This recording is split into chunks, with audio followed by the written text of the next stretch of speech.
Hola, ¿qué tal? Os habla Lunaticoin y bienvenidos a mi podcast. Tercera semana de julio y podría decir aquello de que si me pongo de puntillas veo las vacaciones, pero no. Es curioso como este año a la entrada de julio mi cabeza ha empezado a desconectar y se ha centrado en empezar a hacer cosas Bitcoin que me gustan y que por el podcast nunca tengo tiempo de hacer. Quizá por ello mi cuerpo se ha relajado y mi voz lleva fuera de combate un par de semanas.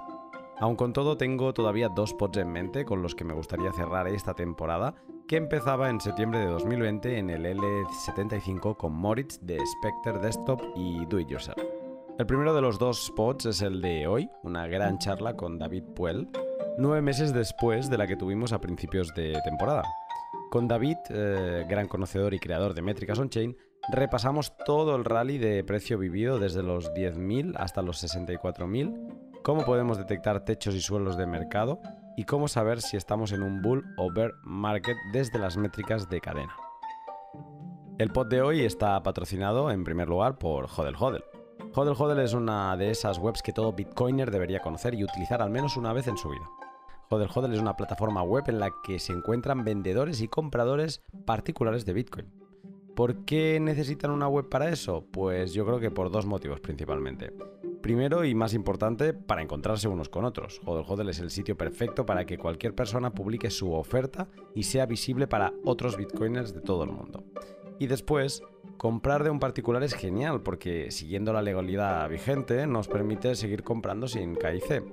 Eso es un gran plus, pero tiene una pega y es que nos puede hacer desconfiar de nuestra contraparte, si no tenemos relación previa, claro, y en el peor de los casos, acabar estafados.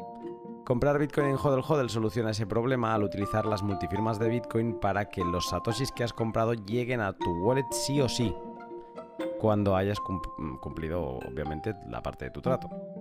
Hodl Hodl es tu mercado digital en el que coordinar una compraventa de Bitcoin satisfactoriamente. Si no lo has probado o no encuentras una propuesta que te convenza, anímate, hazte una cuenta y crea tú mismo la oferta. Y recuerda que si te registras utilizando el código Lunaticoin tendrás un descuento en comisiones para siempre. Y también debes conocer Bitrefill, la web sueca en la que podrás comprar de todo con Bitcoin. ¿Cuántas veces has escuchado eso de pero ¿puedes comprar algo con Bitcoin? Pues con Bitrefill de todo. Y de hecho puedes vivir con Bitcoin. En su web puedes comprar tarjetas regalo de numerosos establecimientos pagando con Bitcoin y Lightning. En España estamos de suerte porque tenemos una amplísima selección. Podemos renovar mobiliario en IKEA, acomodar todo tipo de necesidades electrónicas en MediaMarkt o Amazon, llenar la despensa en el supermercado del Corte Inglés o Carrefour, llenar el depósito en Cepsa y saciar nuestro entretenimiento con Nintendo, PlayStation o Steam. Todo pagando con Bitcoin y sin salir de Bitrefill. Si no lo conoces, entra ya en su web siguiendo el link de la descripción y alucina con su extenso catálogo. David Puel es el creador de una de las métricas de cadena más importantes para detectar techos y suelos, el MVRV. Pero su trayectoria creativa no se queda aquí y muchas otras métricas deben su existencia a sus análisis. Con David retomamos una charla sobre métricas de cadena que dejamos pendiente en el L79, en un podcast que acaba siendo un resumen de todo lo vivido con la acción de precio de 2021. Sin más, te dejo con el pod. Buenas tardes, David. Hola Luna, ¿cómo estás? Muy bien. ¿Cómo estás tú? Bien, bien, gracias por la invitación de nuevo. Gracias a ti por unirte y ahora te iba a decir long time no talk y vaya momento para no hablar, porque mira, te voy a hacer un resumen. La última vez que hablamos fue el 1 de octubre de 2020 y el precio de Bitcoin estaba en aquel entonces a $10.500, que quién los pillara ahora. Órale. Entonces, desde entonces hemos vivido una locura, hemos vivido un rally. El 15 de abril hicimos all time high en 64.895. Este precio no sé dónde lo he tomado, creo que de Bitstamp o uno parecido. O sea que fue un por 6 desde cuando hablamos. Y hoy, pues Bitcoin está a unos $32.000.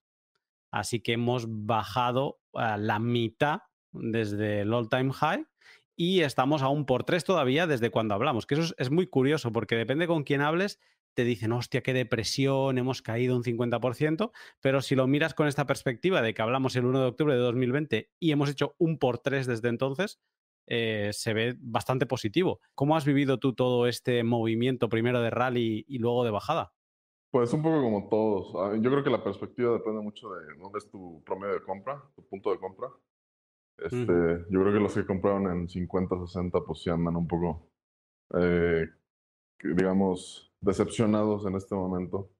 Em, pero pues los demás que acumularon desde hace tiempo, pues siguen contentos, digamos. Durante el rally, ¿cómo ha sido un poco o sea, tu día a día, cómo lo viviste? Porque además fue como muy agresivo. Llegamos al anterior all-time high de 20.000 casi en nada, en pocos días. Y a partir de ahí eran los famosos memes en Twitter donde salía la muerte, ¿no? Que estaba picando a la puerta al siguiente all-time high y cada día había un all-time high. Tú en tu día a día, no sé si estabas en esos momentos haciendo algún tipo de trading o qué, pero ¿cómo viviste esa acción frenética del mercado? Pues de hecho, personalmente estuve mucho más relajado que normalmente. Yo creo que el bear market es un poco más estresante en general. Fue como una especie de posibilidad para poderte relajar después de ver mucho más día a día las gráficas, o mucho más apegado a las gráficas después de algunos años así. Entonces, a nivel personal fue como una especie de vacación mental y también me dejó tomar unas vacaciones literales un poco más. Ujú. Pero justamente así, ¿no? Cuando sientes esa complacencia, es cuando tienes que estar más vigilante. Entonces, eso como que, pues trato de regularme para que cuando siento mucha complacencia, tratar de ser lo más enfocado al mercado justo en esos tiempos y justo cuando tienes el mayor pánico, pues lo opuesto, ¿no? Sobre todo el top, la consolidación que hicimos entre 50 y 63 de 4 tomó mucho tiempo, tomó 2 o 3 meses, ¿no? Lo cual nunca había pasado en la historia de Bitcoin, que una consolidación que durara tanto acabara siendo top y no a continuación, ¿no? Pero digo, es parte del mercado y podemos esperar periodos más así porque como los actores del mercado son más sofisticados ahora, se toman más su tiempo para entrar y salir de sus posiciones y pues fue básicamente lo que pasó en ese rango de los 50, 60. Ahorita estamos en un periodo después de una caída de más de 50%, que para Bitcoin es relativamente normal, pero pues para mercados tradicionales o sea, una caída de 50% en el S&P es terrible, ¿no? El mundo se está acabando. Pero para Bitcoin es relativamente común. Y pues después de un año de tendencia alcista, casi sin interrupciones, ¿no? De marzo de 2020, era, pues es saludable, digamos, que haya una corrección así. También no solo se ha castigado mucho a la gente, al mercado en general, de manera de corrección de 50%, sino en tiempo, ¿no? Hemos estado entre 30 y 40 por casi 2 meses, que aún así no se aproxima al tiempo que duramos en la parte de arriba, en el top. Pero en esos meses, pues mucha gente ha estado o aburrida o apática o en pánico también, sobre todo en los momentos en donde el precio se va a, no sé, por ahí de 28 a 30, ¿no? Y que la gente dice, Ujú. ay, se va a ir a 20 ahora, ¿no? Entonces, digo, y sí podemos ir a 20 perfectamente, pues, pero es todo parte del como el castigo y la contraparte a todo el año de exuberancia que tuvimos. De abundancia, pues. em, Sí. Es interesante esto que dices. Primero, la perspectiva de que venimos desde marzo del COVID de 2020 hasta abril de 2021 en prácticamente solo subida.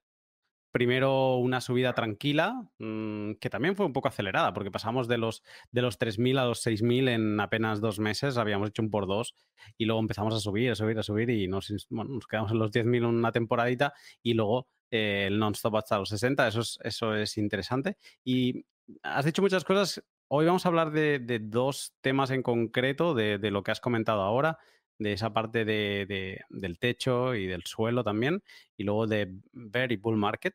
Pero me quedo con un comentario que has hecho de que cuando empezó a acelerar, te fuiste de vacaciones. O sea, mm, ¿tu actividad empieza en las bajadas? O sea, me ha dado la sensación esta, ¿no? Como que cuando el mercado se pone muy bull, para ti es ya no tienes ni que preocuparte de nada, lo dejas, dejas correr las ganancias, que es como se suele decir, ¿no? Y que, pues entiendo que ahora con esta corrección del 50%, pues parece ser que has tenido más trabajo. ¿Es así? O sea, ¿cómo trabajas tú? Yo creo que sí, por lo general, después de algunos años de estar en esta industria. Y bueno, esto también pasa en los mercados en general, ¿no? Siempre tienes que estar en movimiento, sobre todo porque pues tienes que ver cuál es el top, ¿no? Cuál es el techo de todo y Mm, tomar, o tomar ganancias o ajustar portafolio, lo que sea, ¿no? Entonces nunca puedes perder el ojo, pero sí te puedes dar un poco más licencias porque yo creo que el bear market es más momento para enfocarte y trabajar y el bull market es más para, digamos, para mantener tu mente, o sea, te puedes dar el lujo, pues, de mantener tu mente lejos de la pantalla tanto tiempo. Aunque sí he seguido colaborando y trabajando en otras cosas, pero sobre todo esa parte, creo que cuando tienes que estar, o sea, básicamente tienes que hacer lo opuesto a la mayoría de la gente en cuanto a lo que pasó con Bitcoin después de 2017. La mayoría vendió, se salió o ahí lo dejó, pero pues, siguió con su vida por 2 o 3 años en lugar de seguir acumulando, ¿no? Por lo menos de una mm. manera semanal, digamos, ¿no? Una manera de dejar tu ojo ahí una vez a la semana. Cada domingo igual ver la gráfica y ver qué está pasando y tomar decisiones basadas en eso. La tensión, obviamente, siempre las masas regresan cuando está el nuevo all-time high, que es lo que pasó. Por eso subimos también 3x de ahí en tan poco tiempo. Y yo me imagino que ahorita está mucho más apático todo, lo cual es muy sano para el mercado. No quieres ver a tanta gente involucrada. Se le llama el crowded trade, ¿no? En inglés. Entonces, pues sí, tienes que tratar de hacer lo opuesto a lo que la mayoría está haciendo. Lo cual es también difícil, pero por lo menos intentarlo. Y luego has hablado también de los actores, ¿no? De este techo que estuvo consolidando el techo, que ha sido como algo curioso de esta vez. Y estos actores pueden ser que tengan la culpa. Hablábamos de cuándo llegarían, me recuerdo, ¿no? En 2018, en pleno ya bear market, se hablaba de, ¿no? ¿Y cuándo vendrán los institucionales, los inversores institucionales? Bueno, esto ya no se habla, porque ya se sabe que están aquí. MicroStrategy hizo una apuesta fuerte en principios de verano pasado con Saylor a la cabeza y luego empezaron a venir otros actores. También Elon Musk entró, empujó el precio de los 30 a los 60 también porque lo hizo pues eso, ¿no? Que llegase, lo miré ayer y creo que tenía 53 millones de seguidores en Twitter, o sea, claro, cualquier tweet de Elon pues empuja lo que sea, ¿no? Ya se ha visto también con Doge, pero luego estos actores hemos vivido no sé si llamarle ataques, pero sí un cambio de opinión. El primero Elon, con este tema energético de Bitcoin, y luego China. China con este éxodo minero que hemos vivido, que se ha ido, hemos tenido un recorte del precio del 55% en algunos momentos y el hash rate también ha caído un 50% por esta prohibición de la minería en China. Estos giros de guiones de actores como Elon o China, ¿qué te han parecido? ¿Cómo los has vivido?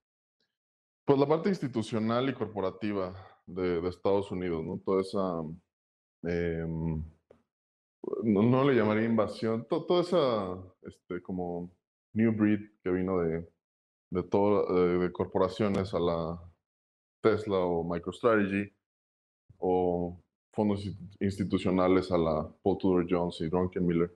En especial fue causada, digamos, bajo la tesis de que muchos de ellos ya empezaron a ver a Bitcoin como un activo que era lo suficientemente sólido como una especie de hedge inflacionario, ¿no? Después de COVID, Mm, cuando se hizo una impresión monetaria de 20% de los dólares jamás impresos, ¿no?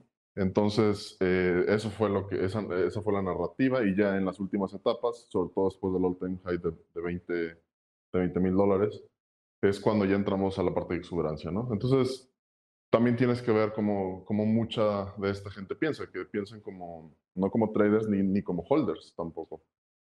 Piensan más como, se le llama active management, active managers. Es gente que rebalancea sus portafolios, que compra y vende activamente, como lo dice el nombre, pero en periodos de tiempo mucho más largos, ¿no? O sea, son gente que dura en posiciones, este, por lo general meses, ¿no? Muy cómodamente. Y manejan diferentes activos y portafolios de una manera muy calmada, mucho más calmada a la que estamos acostumbrados en Bitcoin. En Bitcoin estamos acostumbrados mucho a tener dos tipos de actores, que son los holders de hueso colorado, que no venden nunca, ¿no? Siempre nada más acumulan y acumulan y acumulan, que es muy sano. Y por el otro lado tenemos a gente mucho más especulativa, ¿no? O gente que es las dos a cierto punto. Pero los active managers es gente que perfectamente se puede salir totalmente de una posición, pero no lo hacen como un trader, ¿no? Que compró hace 40 minutos, ¿no? O sea, es gente que tiene la semblanza de mantener una posición varios meses. Entonces, lo que vimos en esa parte es simplemente que pues, muchas instituciones que acumularon, sobre todo entre 10,000 y 20,000, porque es donde hubo, digo, después de que ya MicroStrategy, Paul Tudor Jones y los más, los que, los que entraron con más iniciativa, entre, digamos, 5 y 10,000 dólares, pues ya dijeron, no, pues, o sea, ya estoy en mi posición, ya tengo un 2x, 3x de lo que tenía hace unos meses, pues voy a tomar profits, ¿no? Esa sí es como regla general que vas a ver con todos ellos, que es cuando hay masacre en el mercado. O sea, yo busco masacres en el mercado para comprar y busco complacencia para vender, ¿no? Y son active Ujú. managers que a final de cuentas lo que más les importa no es Bitcoin.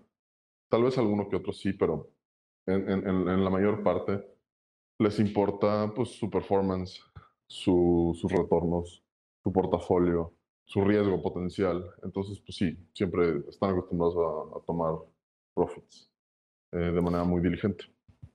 ¿Crees que es bueno esto? O sea, estos actores parece que han llegado para quedarse, porque además con esta filosofía que comentas tú de que compran y no tienen ninguna intención de vender a corto plazo, sino que a lo mejor estamos hablando de medio año, un año para que ellos reanalicen si quieren seguir o no.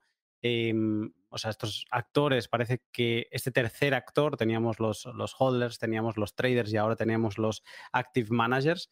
¿Crees que es bueno que estén, o sea, es bueno para, por ejemplo, los que somos más hodlers, que haya llegado este tipo de actor a Bitcoin?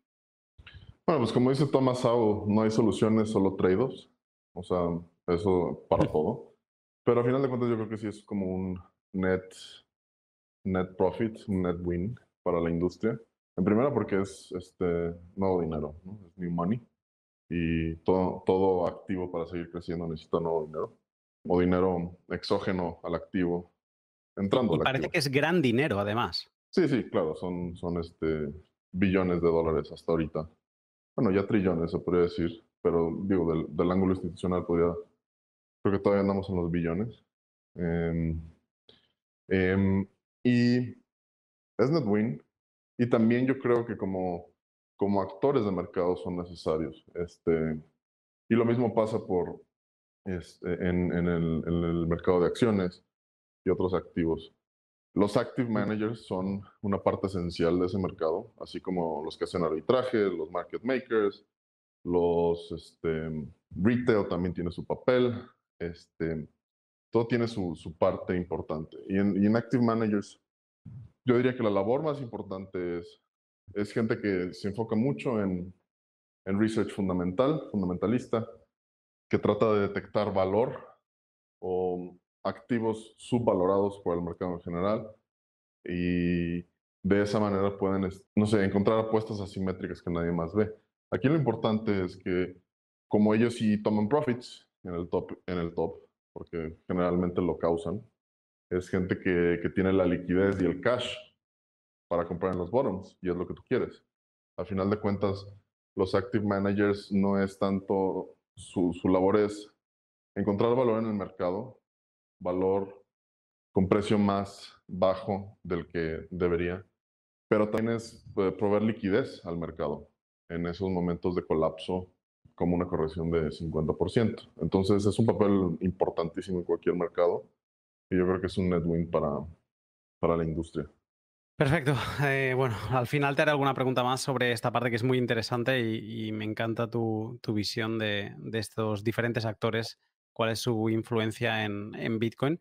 Pero hoy te he invitado para hablar un poco de métricas on-chain. De hecho, en el último pod, cuando hablamos, nos enfocamos a otros aspectos que no había tratado antes y ya dijimos que íbamos a dejar para otra charla un poco estas métricas on-chain de las que tú eres un especialista.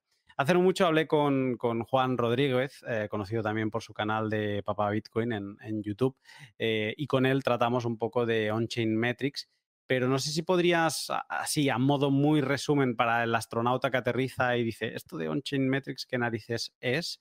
No sé si podrías explicar brevemente qué son las métricas de cadena y por qué son interesantes. Bueno, el término en inglés sería on-chain analysis o on-chain analytics. Como dices, es como análisis de cadena. Sería la traducción más literal al español. Es un campo de investigación, se podría decir, que nació por ahí creo que fue 2016, cuando Willy Woo, un analista neozelandés muy famoso en Bitcoin, buen amigo mío, que creó lo que se le llamó NVT ratio o la proporción NVT. Y básicamente fue el primer intento de usar el data science del blockchain, los datos del cuaderno de transacciones público de Bitcoin, para tratar de tener un sentido de subvaluación o sobrevaluación en el activo. Entonces, hasta ahorita la mayoría son métricas relativas al precio y vistas dentro de un patrón histórico que te trata de dar una idea de cuándo Bitcoin está muy caro o muy barato en proporción a su historia, digamos. Entonces, es como un campo de investigación que trata de usar el mecanismo contable de Bitcoin, los UTXOs, para tener una vista de la economía interna en Bitcoin y el comportamiento en agregado de sus actores y sus participantes. Eso sería a grandes rasgos. ¿Estarías de acuerdo en decir que tenemos como con los on-chain analytics tenemos tres tipos de analíticas, que sería como las clásicas análisis técnico, análisis fundamental y ahora en Bitcoin al tener todos sus movimientos públicos y accesibles para todos los análisis de cadena? ¿Sería como una tercera pieza que en otros activos no podemos tener? Yo creo que sí, y de hecho mucha gente, hay debate entre gente de la industria sobre si es análisis técnico o fundamental.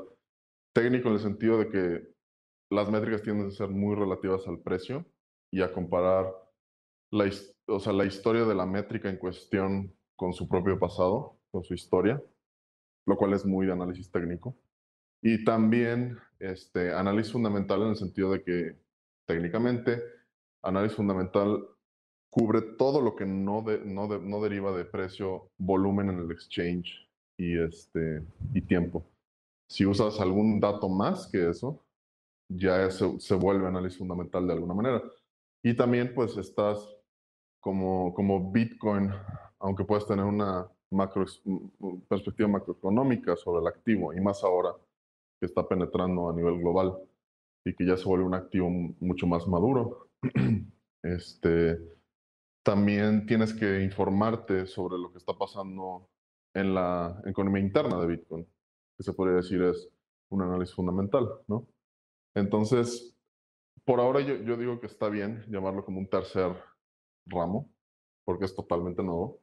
La innovación de Willy Woo y otras personas como Nick Carter, la gente de Coinmetrics, la gente de Glassnode, gente de CryptoQuant, etcétera, ha sido más en el intento de tratar de posicionar a Bitcoin como un activo analizable desde esa perspectiva fundamental, más allá de medias móviles y los típicos métricas de análisis técnico, pero a la vez sigue siendo relativo a precio o relativo a la historia, lo cual es muy de análisis técnico más que de análisis fundamental. Entonces es como una especie de combinación de ambas, yo diría. Vale, o sea, quizá no es ya como una tercera que está al lado, sino me da la sensación escuchándote que es una tercera, pero que está en medio, ¿no? O sea, que análisis técnico fundamental y en medio, esa mezcla, estaría el análisis de cadena. Voy a seguir avanzando porque estos días me crucé con un tuit tuyo que desencadenó un poco que estemos aquí hoy charlando y en él hablabas de un indicador, el múltiple de Puel, y decías lo siguiente. Lo he traducido al español, así que espero que esté bien traducido. Decías, me informan de que el indicador con el nombre más asombroso, porque tiene tu apellido, ¿no? O es tuyo, básicamente, acaba de indicar su quinta señal de compra en la historia de Bitcoin. Pinta bien, pero recordad que el múltiplo de Puel reacciona a los movimientos de hash rate y el hash rate sigue al precio, no de otra manera. Entrando a charlar de indicadores que marcan techos y suelos, te pregunto, ¿qué es el múltiple de Puel y sobre qué idea se basa? Múltiple de Puel es un intento de detectar o de seguir la presión de venta de los únicos vendedores naturales que tiene Bitcoin, que son los mineros. Se podría decir Mm, que ahorita los exchanges también son vendedores forzados, en el sentido de que pues también tienen su parte de cash flows y su bottom line al final de cada mes para pagar empleados y gastos en general, ¿no? Entonces, se calcula, el múltiplo de Puel se calcula dividiendo el miner revenue, es el término en inglés, que sería la ganancia de los mineros día con día, ¿no? ¿Calculado exactamente o el supuesto? O sea, es si ha habido bloques cada 7 minutos porque se ha disparado el hash rate, ¿se cuenta, o sea, el que es de cada día exactamente o se calcula 10 minutos cada bloque teóricamente? Básicamente todos los bitcoins que se emitieron ese día, Vale, o al, sea, el al, exacto. Ujú. al precio de ese día. O sea, multiplicado por el precio de ese día. Ponle el Vale. precio de cierre, ¿no?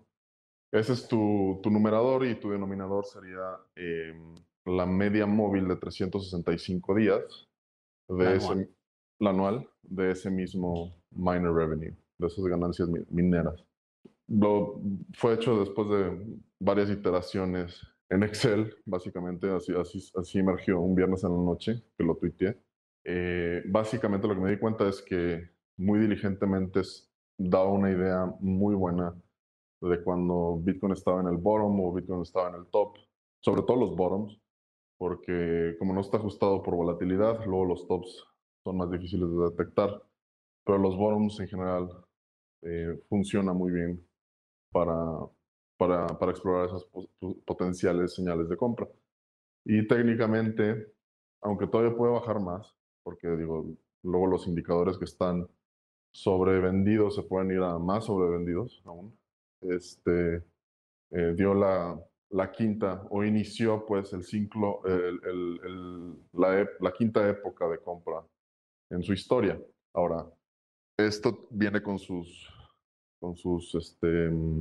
precauciones, porque a pesar de que sí tuvimos una corrección de 50%, también la causa de esto es que el hash rate colapsó, ¿no? No solo el precio, sino también el hash rate, cosa que no siempre pasa. De hecho, si te fijas, comparas la historia del precio con la historia de hash rate, en los bear markets, a pesar de que el precio corrige su 85%, que es muy común, el hash rate sigue subiendo a all-time highs bastante, con mucha estabilidad, ¿no?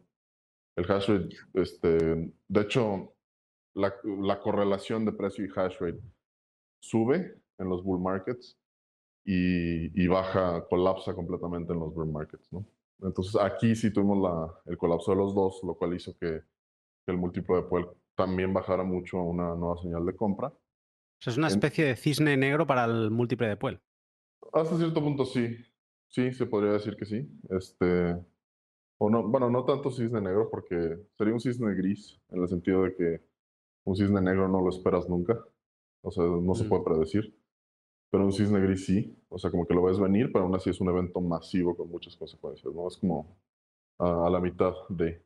Pero sí, entonces como esa métrica fue afectada ahora también mucho por hash rate, no solo por precio. El hash rate como señal, en mi opinión, se debe de valorar como una métrica que te da una visión de la salud en general del protocolo, de la red de Bitcoin, pero no tanto como un señal de compra y venta por sí sola, sobre todo porque ahora el hash rate fue determinado por factores exógenos que no tienen que ver mucho con precio, que son pues China básicamente prohibiendo el minado de Bitcoin en sus territorios de una manera mucho más contundente al pasado, mm, ¿no? O sea, definitivamente no es la primera vez que China prohíbe Bitcoin de alguna manera u otra. Eso ya desde 2013 ha estado pasando. Pero en esta ocasión sí se ve que la manera en que lo hicieron es con mucho más contundencia, ¿no? Y no solo afectó a la parte de los mineros, sino también a la parte de los exchanges como Huobi y OKX, etcétera. mm. Me ha recordado cuando hablo con economistas, ¿no? Y hablo de, pues, de la escuela austríaca y de la teoría de los precios, que los precios son como pilotos o como lucecitas que nos indican realmente lo que valen las cosas, ¿no? Pero es así cuando no hay ninguna intromisión externa, cuando el Estado no mete sus manazas e intenta moderar los precios de alguna manera, ¿no? Y eso, cuando el Estado se pone de por medio, altera los precios y ya los precios no reflejan el estado real del mercado, sino que son unos precios alterados. Y escuchándote, pensaba en eso, porque este hash rate, ¿no? que vemos ahora no es una situación de hash rate real, sino que es una situación, o sea, no refleja el estado real de Bitcoin, sino que es un estado adulterado por decisiones políticas. Bueno, aquí se puede destilar todo esto en varios frentes.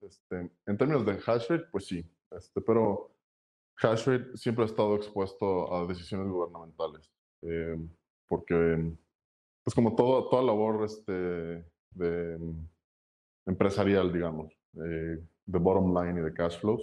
Cualquier empresa siempre es afectada por sus gobiernos y es parte de la teoría de juegos de cualquier activo, ¿no? Esa es una realidad que ha Ujú. existido desde que existen los estados en la humanidad. Pero aquí la mayor distinción que se puede decir es que el hash rate, tú citabas la escuela austriaca, comparada con las escuelas más socialistas, ¿no? Que determinan que el precio debe ser determinado por costos de producción. Y eso es el primero de los errores que mucha gente hace al decir que el precio sigue al hash rate, cuando es lo opuesto. O sea, el precio lo determina la oferta y la demanda y tan tan, ¿no? Cualquier, Mm. cualquier persona involucrada en el mercado lo sabe hasta este punto.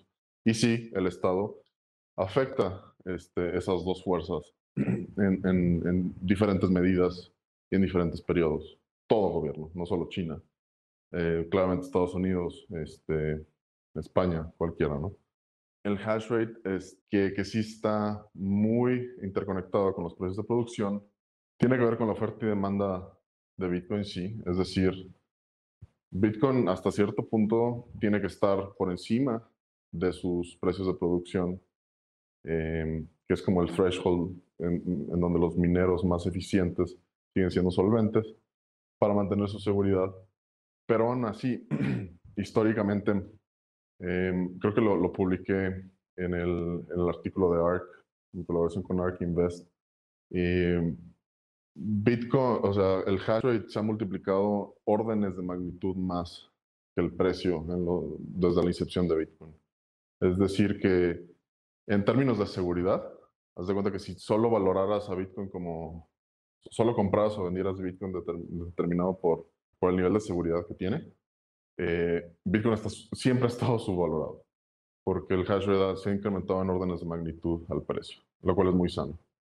Entonces, Mm. son dos factores diferentes. Por eso fui muy específico en la parte de que el precio sigue el hash rate y no al revés. porque el hash rate puede tener colapsos mucho mayores y aún así la red seguiría segura. Me gusta esta mezcla que has hecho de que en base a la seguridad del hash rate, o sea, Bitcoin está subvaluado y conectándolo con la escuela austríaca, como lo has explicado tú, ¿no? De que por eso el hash rate siempre sigue al precio y no al revés. Siempre tenía dudas, porque este tipo de frases lo he escuchado mucho y lo he escuchado de las dos direcciones, o sea, gente que piensa opuesto. Y nunca me quedaba claro cuál era la interesante, pero con esta relación que has hecho lo he visto claro. O sea, creo que he visto la luz ya para siempre, porque el precio al final es mercado, ¿no? Y ese es el que refleja la situación de ese momento de ese activo. Entonces entiendo que el hash rate es una decisión consciente que se toma, los mineros la toman en base al precio del activo, ¿no? E incluso lo que decías tú ahora, los mineros que no son tan eficientes, que son máquinas, por ejemplo, que siguen empujando S9, pues si el precio baja, entonces ellos deciden apagar, por lo tanto el hash rate baja. O sea, el hash rate es una consecuencia del precio. Es lo que me ha parecido entender de sumar todo lo que tú has dicho y me parece súper interesante. Exactamente. O sea, si no hay demanda por el activo, no hay los incentivos suficientes para que el activo sea seguro. Pero aún así, la industria minera puede resistir mucha falta de demanda a través del tiempo y aún así ser solvente y manteneros o aumentar la seguridad de Bitcoin, como ha pasado históricamente. Entonces, es importante también enfatizar ese detalle, ¿no? Espero que estés disfrutando del pod. Te interrumpo solo un momento para hablarte de mi sponsor Shift Crypto y cómo de bien están haciendo las cosas en su Bitbox 2, la hardware wallet que recomiendo a amigos y familiares. He estado los últimos pods explicando por qué me gusta y por qué la recomiendo. Algo que no he explicado mucho y que con preguntas que recibo me doy cuenta que es importante para muchos es la posibilidad de acceder a tus fondos sin ordenador. Si tienes Android, estás de enhorabuena porque la Bitbox 2 tiene una conexión USB-C y lo puedes conectar al puerto de carga de tu teléfono. Junto con su app para Android podrás mover tus fondos sin ordenador, en movimiento, sin tener que esperar a llegar a casa para hacer una transacción. Una hardware wallet que ya es de las mejores del mercado y que no deja de mejorarse semana a semana. Si te estás planteando subir el nivel de seguridad de tus Bitcoin, échale un vistazo a la Bitbox 2 de Shift Crypto siguiendo el link que encontrarás en la descripción y recuerda que tienes un 5% de descuento y además donarás el 5% a un proyecto open source Bitcoin que decidiré en septiembre. Y por último, Lend de Hodl Hodl. Los chicos de Hodl Hodl, no contentos con el exchange, lanzaron hace relativamente poco Lend, un servicio de préstamos colateralizados con Bitcoin, para particulares, claro, igual que el exchange. ¿Qué puedes hacer en Lend? Principalmente dos cosas. Si tienes Bitcoin, puedes ponerlo como garantía para tomar un préstamo en moneda estable, por ejemplo USDT en Liquid. Y por el contrario, si tienes stablecoins, puedes prestarlas a otros particulares por un buen interés, a veces tan alto como del 25%, aunque veo que lo más normal es sobre un 20% anual. Cada uno ha de hacer su propia investigación y ver hasta dónde quiere arriesgar, pero puede ser un buen sistema para comprar más Bitcoin con los que ya tiene. Échale un vistazo a su web siguiendo el link de la descripción y a ver qué te parece el diseño que han trabajado los chicos de Hodl Hodl en Lend.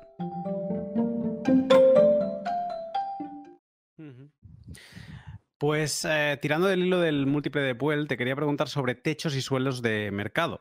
Todo el mundo busca este tipo de indicadores, son un poco como el canario de la mina o el chivato perfecto para saber cuándo temporizar el mercado. Tú antes lo has dicho, o sea, yo me dejé ir, estuve tranquilo en todo el rally alcista, pero estuve temporizando, estuve viendo cuándo iba a ser el top. O sea, al final es lo que mucha gente quiere saber, es eso, cuándo es el top, cuándo tengo que vender y cuándo es el bottom, cuándo debo comprar más. Muchos analistas técnicos dejan patente, bueno, siguiendo esta diferenciación, de que no es lo mismo analistas de on-chain metrics que analistas técnicos, pues dejan patente en constantes vídeos en YouTube, porque están ahí todavía para verse, de que no logran adivinar casi nunca estos tops y bottom, pero parece ser que sí que hay unas métricas de cadena que suelen marcar, ahora veníamos hablando del múltiple de Puel, estos tops y bottoms. Entonces, te pregunto sobre métricas de cadena que sean buenas para estas dos cosas. No sé si podrías chivarnos algunas, explicarnos algunas que fueran interesantes para que las fuéramos siguiendo para esto, para encontrar cuándo estamos arriba y cuándo estamos abajo. Pues con la advertencia de que, como siempre, esto no es consejo financiero y que también nada es magia, ¿no? O sea, nada te resuelve la vida. Por eso hay por lo menos cientos de analistas ahorita evaluando estas métricas todos los días para ver qué está pasando, porque pues precisamente todo el mundo quiere vender techos, comprar suelos. Hay unas que yo uso en particular o que me gustan tanto de una perspectiva histórica, del performance histórico que han tenido, y y también como una perspectiva de primeros principios, de por qué funciona, ¿no? Ok, si funciona, ¿por qué funciona? Ah, ok, tiene sentido, entonces me gusta esta métrica. Hay varias, una que es muy sencilla es NVRV Ratio, que yo también inventé hace unos años, en 2018, con mi amigo Murad Mahmudov, que divide, es una proporción sencilla que divide market cap o capitalización de mercado entre capitalización realizada.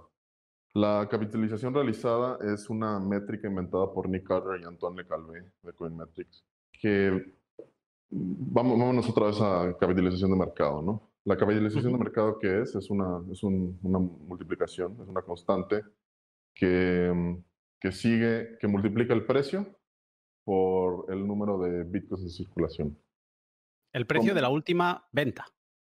Sí, el precio actual con el número de bitcoins en circulación, que ahorita ya va en 19 y pico millones, ¿no? ¿Cómo serían en el mercado de equities, ¿no? El número de shares multiplicado por el precio, ese es el market cap de la compañía. Y todos los activos son así, ¿no? El número de lingotes de oro multiplicado por el precio actual, todo eso es market cap.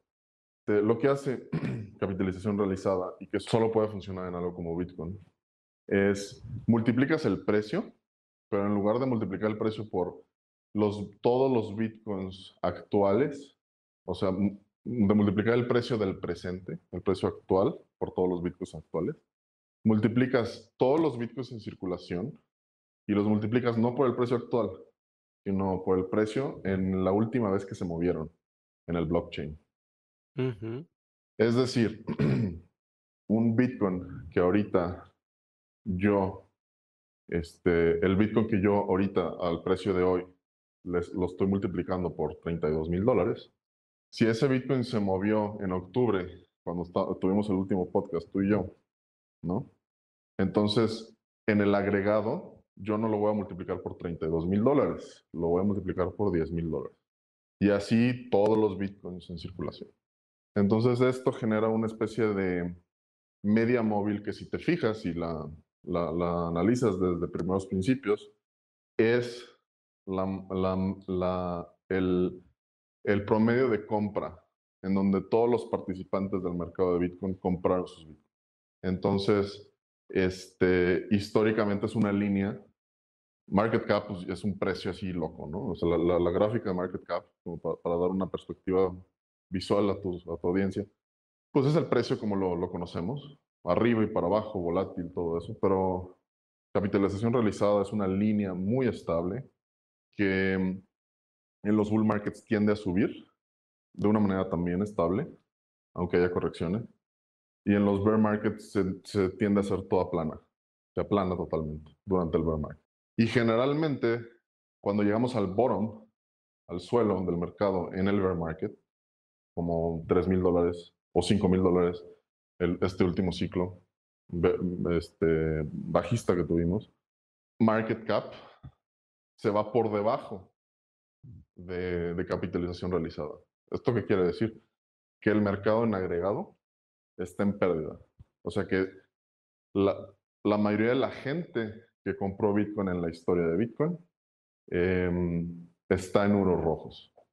Generalmente esto se le llama capitulación o se le llama un periodo de pérdidas mayores. Y esto es importante porque generalmente los periodos de pérdidas mayores en un mercado son cuando se debe de comprar. Entonces, históricamente, generalmente cuando capitalización de mercado está por debajo de capitalización realizada, por debajo del promedio de compra de todo el mercado, históricamente es un muy buen momento para comprar. NVRV ratio lo que trata de hacer, la proporción, la división de mercado entre realizada, capitalización de mercado y realizada, lo que intenta ver es eso, produce una especie de oscilador que te dice, ok, aquí estamos a niveles históricos en donde market cap está muy por encima de realized cap, o sea, muy por encima de su promedio, lo cual puede incentivar la venta de Bitcoin, el profit taking, y conversamente, cuando está por debajo de, lo cual incentiviza la compra porque todo el mundo está en pérdidas, ¿no? O sea, que sería ideal para detectar suelos. Las dos. ¿Techos también? Techos también, hay varias versiones de NVRV, de hecho. La primera, la normal, es una simple división, que, que sirve para las dos, pero hasta cierto punto. Y la otra que a mí me gusta un poco más y que uso más comúnmente es una versión en donde se ajusta por volatilidad, que inventada por un analista anónimo que se llama Owen Wonder en 2018 también, que ajusta por volatilidad por medio de una Z-score, que es una función matemática muy común, con la cual no quiero ahorita irme a los tecnicismos de eso, pero un Z-score lo pueden buscar muy fácilmente en Wikipedia o en Investopedia, en cualquiera de esos, o cualquier sitio de estadística. Y lo que hace es ajustar por volatilidad y te da un oscilador mucho más limpio, en donde puedes ver los niveles de sobrevaluación y subvaluación mucho más claramente. Entonces, ese me gusta un poco más, porque pues Bitcoin, bajo la tesis de que entre más liquidez entra al mercado, menos volátil se vuelve Bitcoin, como la mayoría de los mercados, debe de ser ajustado por volatilidad a través del tiempo. Entonces, ese me gusta mucho, no solo porque lo inventé, sino porque desde primeros principios tiene mucho sentido y porque históricamente ha funcionado muy bien. Ese es uno. El otro que me gusta, que es como más para corto plazo o mediano plazo, porque pues, el NVRV te da señales de compra y venta cada varios años. No es muy común que te dé señales. SOPR es otro que me gusta precisamente por esto. Spend Output, SOPR, Spend Output Profit Ratio. Me parece que Vale. es las siglas. SOPR. SOPR, así lo pueden encontrar. Y eso lo que hace es comparar el precio de compra con el precio de venta en donde el Bitcoin fue gastado, se podría decir, desde que fue creado hasta que fue gastado, en agregado. Entonces lo que vas a ver es una especie de, también un oscilador, en donde su línea central, la línea en la que oscila, es el número 1 en este ratio, ¿no? Es el número 1. Cuando el ratio está en el número 1, quiere decir que el mercado en agregado está en break-even, está en ceros, básicamente, sin ganancias, sin pérdidas. Cuando está por encima, quiere decir que está en profits, y cuando está por debajo, quiere decir que está en pérdidas. Lo importante es que es cuando el Bitcoin se mueve, cuando el Bitcoin es gastado desde el UTXO, lo cual determina que es Bitcoin que se está siendo movido activamente en ese momento. Entonces, generalmente, la manera de usarlo es, tú tienes tu línea 1, que es tu línea media. Cuando el oscilador estamos en un bull market, lo que el oscilador tiende a hacer es, se va por encima del 1, de A2 o lo que sea, y cuando regresa a su línea de 1, ahí es el bottom, porque quiere decir que después de la corrección, la mayoría de la gente llegó otra vez a break-even y vuelve a subir. Y así se va, ¿no? Generalmente en todo el bull market puedes encontrar que cada que toca 1 es el bottom en bull markets, ¿no? Y en su opuesto, el oscilador penetra el valor de 1 y queda por debajo, la mayoría del mercado está en pérdidas, ¿no? como es muy común en los bear markets. Entonces, cuando regresa a uno, pero por debajo del oscilador, no por encima, tienden a dar los techos de los bear markets. Entonces, Vale. en resumen, ¿no? O sea, da los bottoms en los bull markets y los tops en los bear markets. Y también te deja diagnosticar si la tendencia primaria es bull o bear cuando el oscilador permanece mucho tiempo por encima o por debajo del 1, ¿no?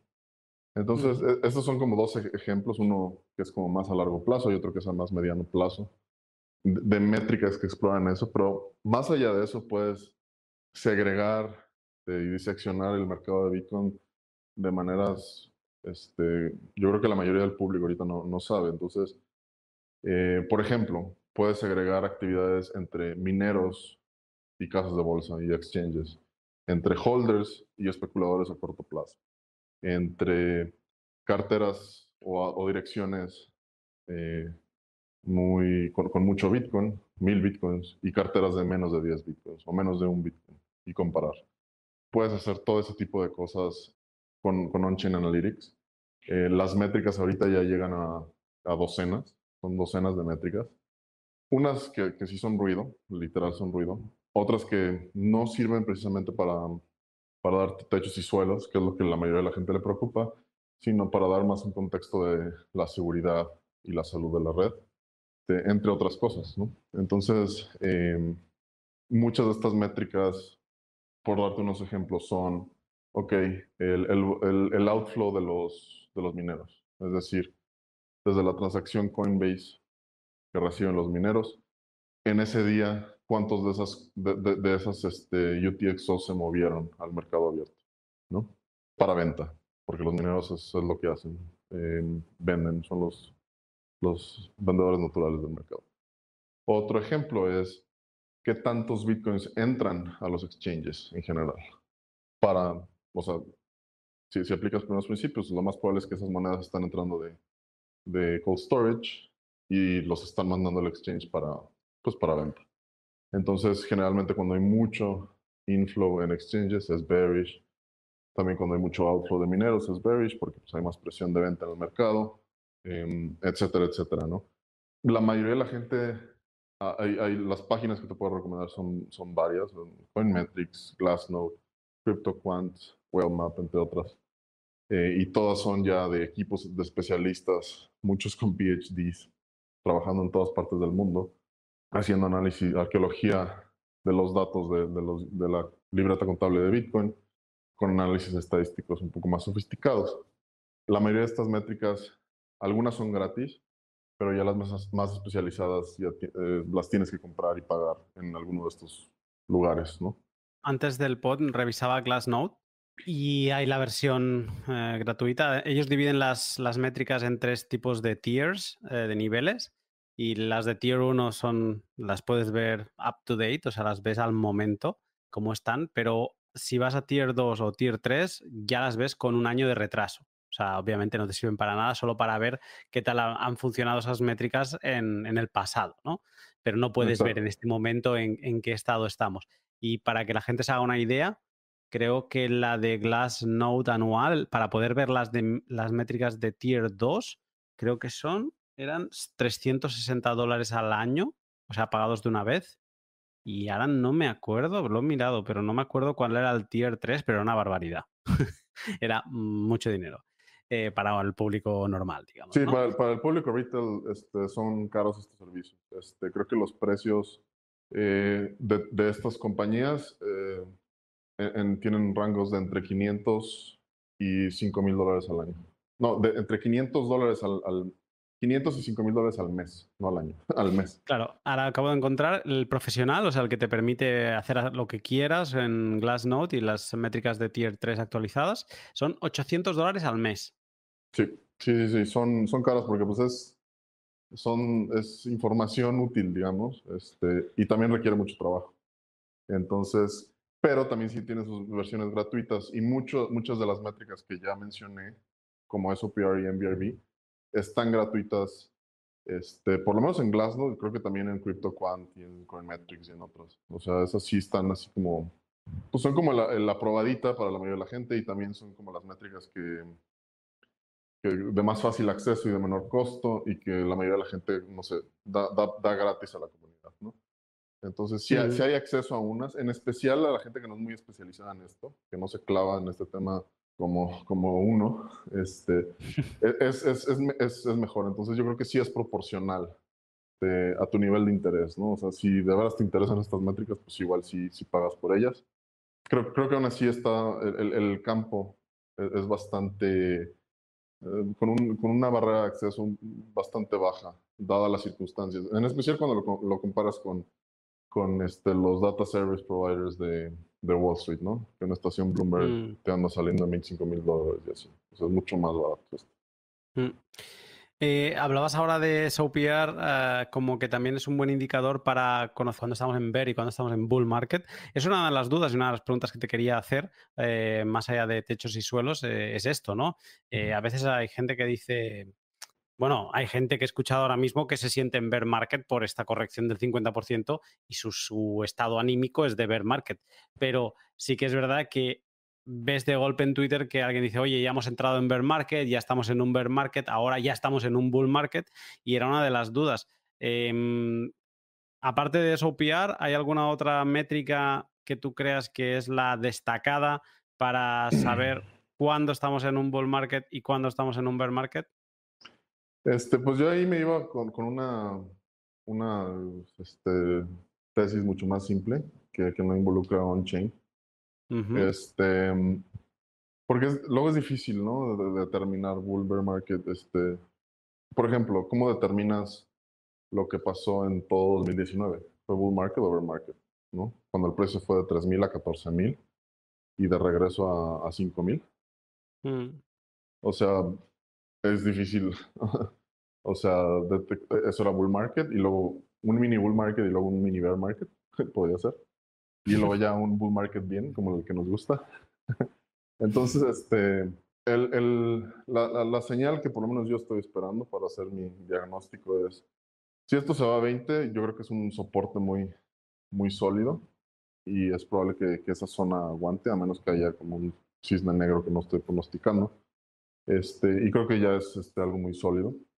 Ahora, si se va a 50, ahí lo que tienes que determinar es si ahí encuentra una fuerte resistencia y vuelve a caer, pues eso ya es lo que se le llamaría un lower high. Es decir, tuviste el high de los 63, 64 y ahora tienes un techo más bajo, ¿no? Lo cual en tendencias primarias, en tendencias de esas que son de años, podría diagnosticar y confirmar que sí ya estamos en un bear market, ¿no? Si esto empezó en 60, se fue a 30, luego subió a 50 y de 50 vuelve a colapsar, eso no es un buen signo, definitivamente, porque ya puede dar confirmación de que ya la tendencia es bajista, ¿no? Y de ahí probablemente vayamos a 20 y a ver si ahí es el bottom o en 13, ¿no? Sería como, si pasa eso ya es como ver 20 y ver 13, 13, Ahí 14. quizá ese análisis técnico, por lo que estás diciendo, nos puede ser más claro, ¿no? En explicarnos en qué momento estamos de bear o de bull. Pero me parece interesante lo que decías tú del 2019, que es verdad, o sea, hemos vivido momentos de irnos a los 14.000 y eso qué narices es, porque hubo gente que ganó mucho dinero en esa subida en 2019, pero es que luego nos volvimos a ir a los 5.000 y ya por no hablar de la caída del COVID a los 3.000, ¿no? Entonces, sí que es verdad que a veces es difícil Sí, no, identificar. de hecho esa fue 3,000 a 14, casi sin parar. Luego se fue a 6, luego subió a 10 y luego se fue a 5. Entonces, o sea, algo así puede pasar, ¿no? De que 60, luego ahorita 30, luego se vuelve a ir a 50 y ahora se va a 20 y ahí ya es el bono. O sea, así funcionan las tendencias o las grandes correcciones de mercado. Entonces, ahorita localmente hay algunos factores. Digo, el precio está medio con incertidumbre. No me fascina el precio de estos días, pero una métrica que También en no. verano suele estar siempre muy apático el precio, en verdad. Sí, creo que Q3, Q4, en los Mm. bull markets tienden a ser los más locos y exuberantes en Bitcoins y pues también las altcoins. Eso sí, es el patrón histórico. Entonces vamos a ver qué pasa. O sea, en términos de estacionalidad, Q3 y Q4 son muy buenos para Bitcoin. En bull markets. ¿no? En bull markets, en bear markets, no. Entonces, Bull market, there is no rule. In bear markets, there is no rule. sí, Eso bear es. markets. Wait for it. Bueno, en Q4 generalmente encontramos los bottoms después del bear market. Pues sí, no sé, o sea, localmente hay una métrica que me gusta, que es el funding rate de los exchanges de derivados, que es muy buena. Vale. Lo que mide el funding rate, o más específicamente, o por lo menos lo que yo más me fijo, es el premium o el descuento de derivados. Es decir, si tú haces una simple resta y restas el precio, comparas el precio de spot. ¿A qué me refiero con spot? Me refiero con el activo en sí. O sea, el El precio de Bitcoin. ese momento, ¿no? Sí, es el precio del activo, o sea, de Bitcoin, pero en los exchanges que hacen, que tradean Bitcoin. Bitstamp, Coinbase, Kraken, Gemini, esos es spot. Y sobre eso tienes contratos, que son los derivados. En Bitcoin hay un contrato específico que es el de más volumen, que se llama el perpetuo. El perpetuo está en todos los exchanges de derivados del mercado. Está en Deribit, en BitMEX, en Bybit, etcétera, los más populares. Y ese contrato, como los futuros, tanto en Bitcoin como en mercados tradicionales, tienen que tener mecanismos incentivos para que el precio del contrato equivalga lo más posible el precio de Bitcoin en sí, el asset, ¿no? El activo en sí, no el contrato. Y la manera que lo hacen es a través de los funding rates, que se calculan detectando la diferencia entre el precio del contrato perpetuo y el precio spot de Bitcoin en sí.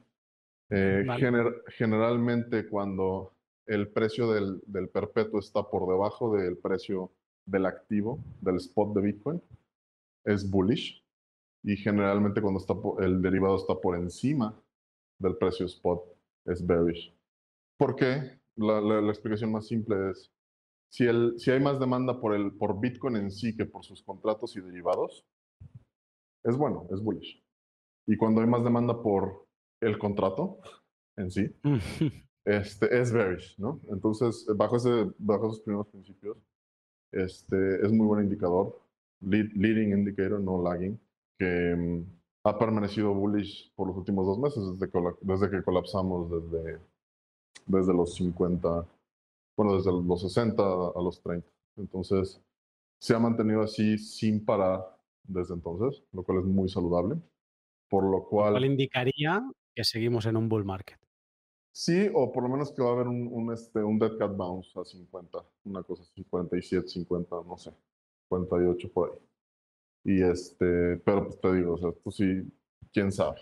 O sea, no quiero dar recomendaciones financieras a tu audiencia, pero es lo que estoy viendo. Nada de lo que hemos dicho aquí es ningún tipo de recomendación financiera. Lo diré también en la introducción Sí, que grabaré de esto. pónmelo en el principio, Luna, por favor.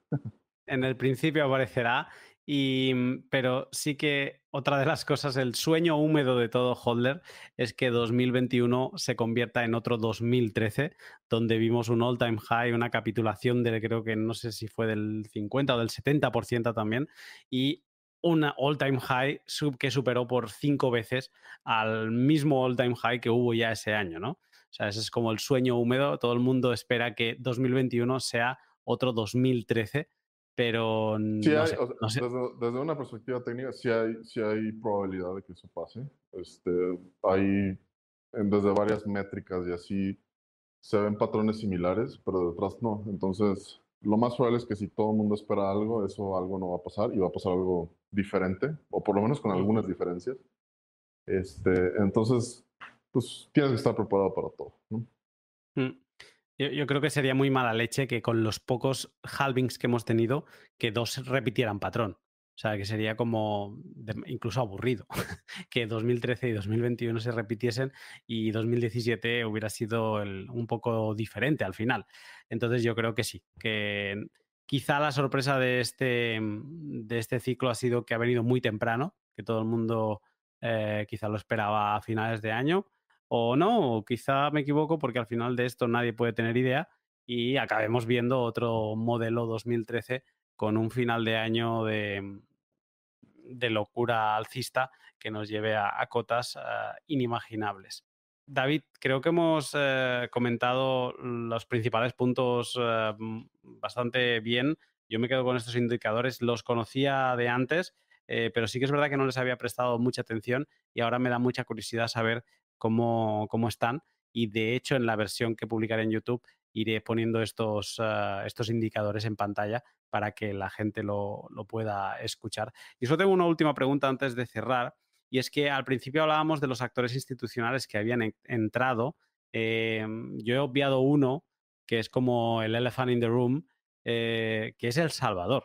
O sea, ya no es que tengamos institucionales que han entrado, empresas cotizadas en bolsa americana que han entrado, no, aquí es que tenemos estados que ahora mismo van a estar comprando y vendiendo Bitcoin a diario para que sus ciudadanos puedan recibir pagos en Bitcoin. También cuando se hablaba de Elon en ese momento era el hombre más rico del mundo, ahora no sé quién, si es el primero, el segundo, lo que fuera, y alguien podía pensar, hostia, pero ¿y después de tener al hombre más rico del mundo en Bitcoin, qué podemos esperar? Bueno, faltan todos los demás ricos, faltan los Jeff Bezos de turno, etcétera, etcétera, que entren, ¿no? La pregunta que te quiero lanzar aquí ¿es todavía pronto, viendo esta situación, este panorama donde los países justo empiezan, los ricos justo empiezan? ¿Tú lo ves como yo, que todavía es temprano, o cuál es tu opinión? Pues, primero que nada, yo digo que los actores, la adopción institucional es, a menos que entre de plano mm, superpoderes, ¿no? En especial Estados Unidos, aceptar Bitcoin como legal tender o a poner posiciones en su reserva de Banco Central.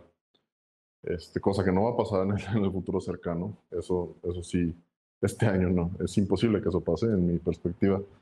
La adopción, Salvador es un primer paso, que tiene también sus detallitos sobre por qué el presidente de Salvador está tomando esta perspectiva sobre Bitcoin.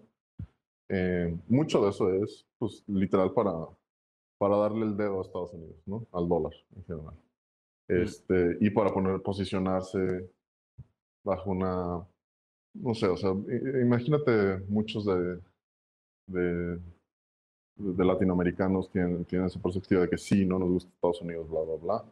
La influencia externa de Estados Unidos, todo eso. Irónicamente, Salvador está dolarizado, pero a la vez, en el caso específico de Salvador, o sea, el liderazgo es cuestionable. Y yo creo que también hay mucha cuestión de imagen ante lo que correctamente el presidente de Salvador detecta como el futuro de finanza, que es Bitcoin. Pero a la vez, pues, tiene mucha cola que le pisen, ¿no? Desde una perspectiva política y lo que está haciendo su gente. Y a periodistas y a empresarios en general, ¿no? Pero bueno, es parte de la teoría de juegos que involucra Bitcoin y la macroeconomía. Sí es un primer paso y es uno muy importante que una nación-estado lo adopte de esta manera. Hasta ahorita me gustaría ver el segundo para confirmar que esto ya es más una tendencia y no o sea, ya sí es No un caso aislado. Exactamente, eso es muy importante, porque si nada más El Salvador, la realidad es que hay docenas de instituciones en Wall Street o corporaciones en Silicon Valley cuya incursión en Bitcoin sería mucho más importante que la de todo el país de Salvador, en términos de poder adquisitivo y potencia económica, ¿no? Esa es la realidad. Por eso te digo, a menos que entre un gobierno con un poder adquisitivo o una influencia macroeconómica y geopolítica enorme, un G7 o un China o una Rusia, que ahorita por ningún lado yo veo que entren en este momento, porque precisamente son el establishment, ¿no? Al contrario, yo creo que van a incrementar regulaciones, chainalysis y diferentes técnicas para impedir, por lo menos a corto plazo, el crecimiento de Bitcoin. Hasta no ver eso, yo creo que las instituciones son ahorita más importantes y que tienen más potencial de llevar el precio más arriba, más que países en desarrollo. Esa es la realidad de las cosas. Bitcoin, la demanda por Bitcoin está determinada por el poder adquisitivo y por el valor agregado que es derramado en el mercado, ¿no? Por el dinero nuevo. Entonces, sí creo que es un gran paso, pero me gustaría ver en especial al corto plazo, porque es muy probable que pase a largo plazo. O sea, a largo plazo estoy mucho más seguro, pero me gustaría que a corto plazo saliera el segundo, el tercero, el cuarto en esta tendencia de adopción, porque ahí sí ya empieza a determinar factores geopolíticos en donde el IMF y otras instituciones globales financieras tendrían que tener mucha más atención en Bitcoin y ya entramos en cuestiones de legalidades, ¿no? Como se decía Salvador, ¿no? De que hay una puede haber una especie de loophole en donde como Bitcoin ya es moneda legal en Salvador, pues ya tiene que ser vista como una moneda en el mercado de Forex en el resto de las naciones. Por eso el Fondo Monetario Internacional está tomando mucha atención en este tipo de cosas, ¿no? Porque empieza con un país y si siguen otros 3 o 4 y ya se vuelve una tendencia, y si de pronto Bitcoin ya es moneda nacional de varios países, pues ¿qué pasa con la soberanía de esos países, ¿no? Ya entran otros dilemas en donde pues ya es más difícil regular a Bitcoin. Entonces me gustaría ver más la tendencia, me gustaría ver más superpoderes mundiales adoptarlo, o por lo menos desregularlo un poco más, cosa que no creo que pase este año. Y de mientras, la adopción institucional sí sigue siendo crucial para que siga incrementándose el precio y siga continuando la demanda en el mediano plazo. Ya a corto plazo es otra historia. Es temprano. Es temprano y ahora mismo es como cuando al principio de Bitcoin el primer exchange permitía comprar Bitcoin y estableció el primer precio de Bitcoin y es un exchange que ya no se habla, pero luego apareció Mt. Gox y ese fue como el primer gran exchange. El Salvador seguramente es ese primer exchange que claro que nos acordaremos, el hito, ¿no? Es el que el first mover, ¿no? Pero no el gran primer movimiento. Así que nada, es temprano, yo creo que es muy temprano y el tiempo lo dirá, obviamente, nadie de aquí es pitoniso, pero bueno, estaremos aquí para contarlo. David, muchas gracias por unirte en esta charla, que además la hemos estado reagendando por problemas de agenda mutuos, así que te agradezco que hayas venido a hacer este tipo de recap de lo que ha pasado en los últimos 8 meses, 9 meses desde que hablamos, que han pasado muchas cosas y nada, te emplazo a un futuro, quizá de aquí un año, a volver a charlar, a ver qué ha pasado y cómo lo hemos vivido. Perfecto. Muchas gracias por la invitación, Luna. Un abrazote por allá. Estamos en contacto, David. Un abrazo grande. Abrazo.